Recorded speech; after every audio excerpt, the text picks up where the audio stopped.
This book is Don't Wake Mr. Bear. Down in the wood between two oak trees, a golden leaf floated to the ground. Dormouse struck his triangle.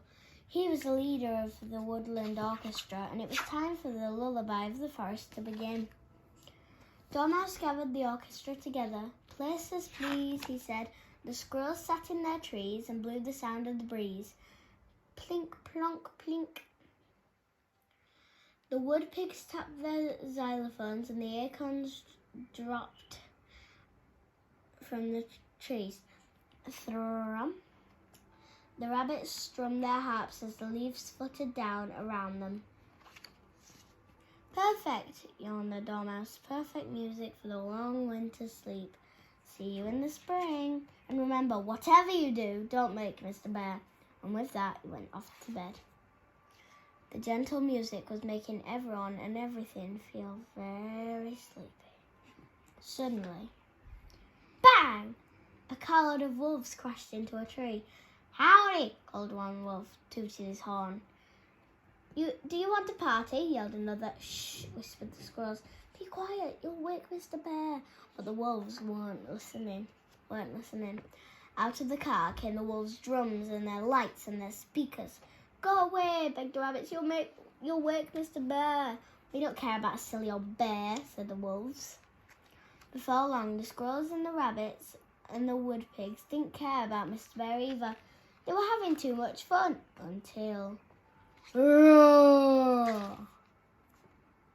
"Uh-oh," said the squirrels. "It's time for you to go." "You've woken Mr. Bear," said the rabbits. "But we're on holiday," protested the wolves. Mr. Bear turned towards the animals. "Don't be ridiculous," he said to them. "If these chaps are on holiday, we must show them a good time." Mr. Bear grabbed a snazzy-looking shirt and led the party, dancing and stomping through the forest all night, creating the loudest rumpus of all. The sun had just started to rise when there was a sudden crash. The party animals stopped in their tracks. They stood very tired and very angry. "Dormouse, what did I tell you not to do?" he yelled at the rabbits. "He told us not to wake Mr. Bear," they replied. "And what have you done?" He yelled at the squirrels. "Woken Mr. Bear," they said meekly. "And what made you wake Mr. Bear?" The squirrels and rabbits waited for the wolves to explain, but the wolves were nowhere to be seen. Mr. Bear bumbled over. "Great timing, little fellow. Where's the food? I'm feeling peckish." "Food? There is no food, you silly bear. The forest is going to sleep, just like you should be. Without rest, the trees won't grow any berries or nuts. There'll be no juicy bugs to pick on. And how would you feel then?" Dormouse shouted. "Not very happy," mumbled Mr. Bear. "So be quiet and go to bed," shouted Dormouse. Ting! Dormouse struck his triangle.